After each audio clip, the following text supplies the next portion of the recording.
Hi and welcome everyone, Friar Tuck here. This is my epoch. And a lot of you guys may be asking yourself, well, I've done some stealth camping, but I need to get better at stealth camping. So I'm going to offer you 3 critical tips on how to be better at stealth camping if you're already stealth camping. And if you are still kind of like researching this subject because you know one day you may have to do it for various reasons, these will be important things for you to consider if you haven't already. Okay, and so let's go ahead and get into this real quick because this isn't going to take very long. The first thing is lighting. Okay, um, based upon your genetics, based upon the color of hair that you have, will tell you like how your eyes are able to process light. Lighter color hair, they prefer brighter areas. That's why like you go into their house, it's always bright. They can't see in dimmer light. Okay, versus the darker the hair, like me with being a redhead, I can see in really dim light. So you have that spectrum as part of people being able to see light. So if you're like 100, 200 feet in and you're in a dimly lit area because you're under a forest, well, people aren't really able to see unless you do like sudden movements, loud noises, things like that. Those are big things that will bring attention to you. But if you're just kind of moving, subtly and just kind of moving at a normal rhythm and essentially your mens rea, if you feel comfortable enough being there and you're not looking all sketchy and stuff like that, then again people won't notice you. It's the sudden movements, it's the noise, it's the things like that that really play a big factor in whether or not people see you, because peripheral, they're paying attention to things like that. But and number two, because I'm gonna start getting into it because this plays into the light, is people are distracted. Okay, people are distracted by their phones, they're distracted by what's in front of them, they're distracted by their thoughts. People don't pay attention to their environment like they used to. So stealth camping is a little bit easier than it used to be because people don't pay attention. Again, if you're not making loud noises, you're not making sudden movements, you're using colors that blend in with the environment, well then you've got the basics down. And as long as you stay quiet, you move off, you keep in dim lighting and things like that, because even in the dim lighting, even though you can see them, they can't see you because it's bright looking into dark versus dark looking into bright. It's much easier to see dark looking into bright than it is bright looking into dark. Think of it like when you get a flashlight in your eyes and how long you're blind. Okay, so same thing. But people are very, very distracted in the things in which they do. They don't pay attention to a lot of things, and so therefore, as long as you are quiet, blend in, and no sudden movements, nobody's really gonna notice you.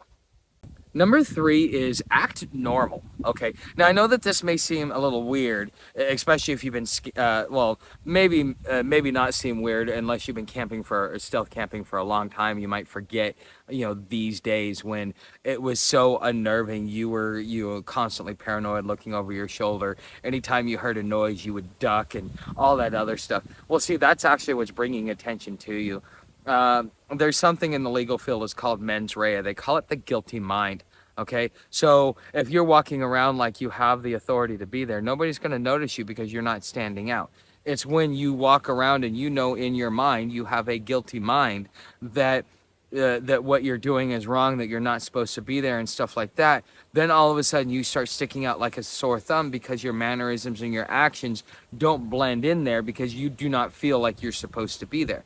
Okay, so the same thing goes across the board with a lot of different things. If you are doing stealth camping, you've got to be able to feel comfortable, like, okay, I belong here. It's okay for me to be here. I'm only here for one night. And sometimes you may even have to psych yourself out a little bit. I know in the beginning I had to. Like, I've done stealth camping off and on, but for the last 2 years, I've done a lot of stealth camping. And so I've really mastered the art, and a lot of it is you gotta, until you get to that point where you stop feeling paranoid, you just gotta trick yourself into, nobody's gonna see me, nobody's gonna catch me, I'm gonna be fine. I've done this I don't know how many times, I've never had an issue.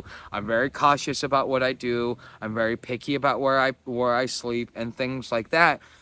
So therefore, I can act normal when I come into an area, and you guys have seen this on some of the live streams and videos. It's like I feel like I'm at home, even though I'm in a place where if the police come up on me, I gotta move, things like that. So this is something that you will have to definitely work on. It is a psychological trick that you've got to really think about. And when you do that, then you will be able to blend in and fit in. And this will even help if you're thinking about whole gray man theology, or trying to become a gray man as SHTF or something like that pops off. Having the mens rea that you're supposed to be there to feel comfortable, like you fit in, is going to be extremely important for you to be able to blend in. That's why I can do what I do, is because I already have the mindset that I'm supposed to be there. So what do I, why do I need to act weird? Okay. And I'm going to give you a bonus one, a number 4. Okay. And this is important, especially when you first start out stealth camping, because if you're paranoid and things like that, you want to be prepared for anything. Okay. Whether it be the police roll up on you, a property owner rolls up on you, some random person rolls up on you, a dog rolls up on you, the farmer's dog or whatever, you all of a sudden get noticed. Well, if you don't keep a small footprint, that means keep your bag packed and ready to go. Okay, all I got to do is pick up my tent. I've got a system where I could pick up my tent in less than 10 minutes and pick up my gear and be gone in less than 15 to 20 minutes if I absolutely need to, if I have to move pretty fast. And a lot of that is when you're pulling stuff out and putting stuff back in your bag, or however it is that you're carrying it, you got to really think about, you got to think, pull it in and out at the same order it goes in and out. So if you're pulling, your tent needs to be at the top, or the easiest access, because that's one of the first things that you pop up. Then your sleeping gear, and then so on and so forth, and you layer it down.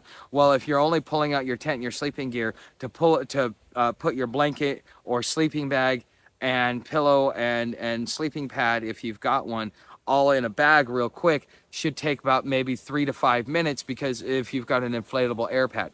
And then again, you've got about 10 minutes to be able to put everything else up. So if you already packed up or you're ready to go, so all you have to do is wake up in the morning and pull your stuff together and be gone like that. Because stealth camping may require, especially depends upon the area and stuff like that, you really want to make sure that you have yourself set up to do a quick pickup in the event that circumstance requires it. Okay, so this is the bonus. You guys know how to help the channel. Become a subscriber, share this content with all your friends and family, on your social media, stuff like that. If you would like to help out in other ways, there's things down in the description. I'm working on a GoFundMe for a van to move into van life, or you can do crowdfunding through either Patreon or YouTube. So thanks for watching. I hope to see you in the next video.